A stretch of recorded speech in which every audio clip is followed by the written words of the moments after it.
Hello internet friends! Today we are talking about a topic that I have been absolutely terrified to make, but I do think videos like this are so important in the sphere of influence, if you will. Today I am talking about trends that I am letting go of, things that I am leaving behind in the past. I'm always worried about making videos like this because I never want to hurt anybody's feelings. I never want to come across as if this is the end-all be-all of advice in the fashion realm, but as a very casual observer of fashion and someone who likes to look at the nuance in things. Sometimes I think it's important to have conversations like this. In the end, we might help each other kind of figure out a pace and a buying rhythm when it comes to fashion choices and what you're willing to put into your wardrobe. Without further ado, let's talk about some of the trends that I am leaving behind, that I am saying no to in 2024. The first one, we're just gonna get it done and over with. We're gonna rip off the band-aid. I am letting go of fashion cores. This has been brewing in my brain for so long. Years and years and years ago, I did a video about trend forecasting and how I trend forecast. In it, I talked about the fact that trend forecasting is a joke now at this point. Like literally, we've been being played as a joke. It started in 2014 when normcore started to trend, and it turned out that a company by the name of K-Hole decided to just create an elaborate joke on the fact that like trending is a joke. They coined the term normcore and it just stuck. It blew up, and now look at where the cores are at. Like cores are everywhere. It is everything in the fashion space. And I do think it has contributed a little bit to this sense of urgency when it comes to adopting new trends. And I also think there is a little bit of an age thing going on when it comes to cores. It definitely seems to be a conversation that is happening in the Gen Z space. This isn't to say that every other generation is exempt from this whole like critical deep dive into the cores. But I do notice it is definitely something that is big on TikTok and it is big in the Gen Z category. I myself, being a millennial though, and an elder millennial at that, have definitely participated in the cores. I loved the ballet core trend and I definitely took notes from that and integrated into my wardrobe. I just think cores are starting to produce more harm than good, but I do think there is some nuance that goes into that category. I've noticed in a lot of articles that I read about cores and just trending ideas and concepts in general is it does create a sense of community. And I think a lot of times in your early 20s, when it comes to fashion, you are looking for a sense of community. And I think it's important to foster that idea and concept. I mean, that's a lot of what I'm doing here, is kind of creating and building a community around the concept of like slow fashion, the concept of quality clothes and thrifting and all of that. But I do think the sense of urgency that cores create with this like ever evolving, just trying to keep up with each core that comes out,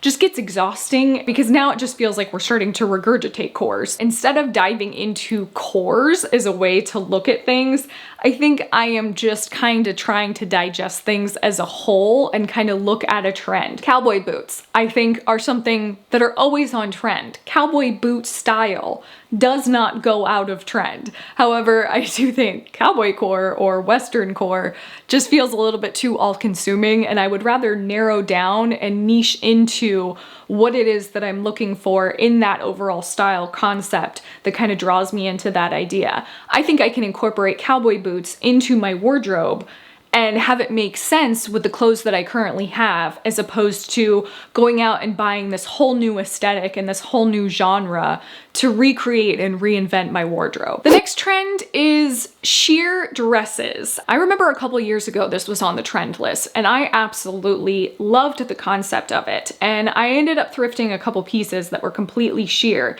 And it was one of those accidental sheer trends. Like it would be a piece that had a slip dress that went with it, but the slip dress was missing. So I just put together an outfit with the sheer dress being the top piece.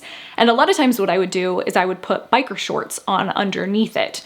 And the more I looked at the images of myself wearing it, the more I realized this kind of looked like the high-low trend. So where the slip doesn't meet the end of the dress. And a lot of times that can end up making an outfit look cheaper. When a slip dress is up here and the end of the dress is down here, it just looks like the manufacturer forgot to add in or was cutting costs on fabric. Okay, next up, this is one that I'm a little scared of. Like I didn't want to talk about this, but at the same time, I'm like, no, it really is something that I'm avoiding in my wardrobe and I'm finding ways to work around it. But that is booties.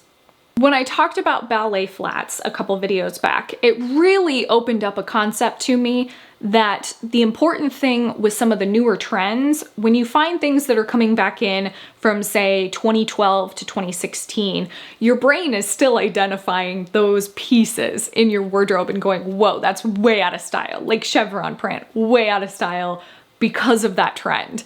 Another trend that we'll get into, Peplum. You just automatically think of 2015 and it overwhelms your brain. I do think it's important to remember how far we've come as far as quality and make of these pieces. A lot of those booties were made of faux leather trim. The soles were like a rubber. The quality just wasn't there. The idea of consumption hadn't quite hit me yet at that point in time. So I was buying these pieces mindlessly. I wasn't putting any thought or effort into how I was curating my wardrobe.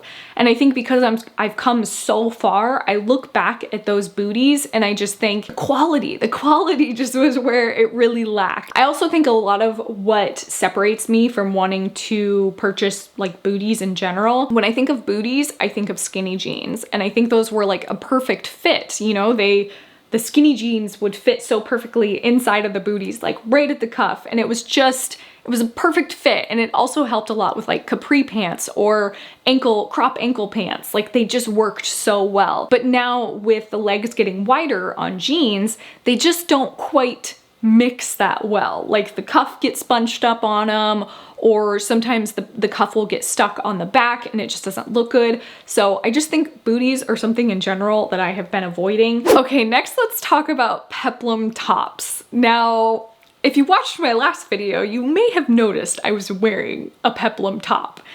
And I was really trying. I was trying so hard because I keep seeing Peplum mentioned probably for the last 3 years. I've seen it mentioned in trend forecasting. It's always like few and far between, like only a couple places are mentioning it. It just seems to be something that like it keeps creeping back in there, but it just isn't quite holding. It's not staying. I thrifted this express Peplum top. I thought it was cute and I thought, okay, it's embroidered, it's got puff sleeves. It has elements that I look for now personally in my wardrobe. The moment I got it home, I was just like, I don't know. I could not picture it with any outfits. I think the only way that I can really see Peplum coming back into play is something that is a little bit more of like a boned bodice fit. Something that has a little bit more of a corseted top instead of a Peplum top.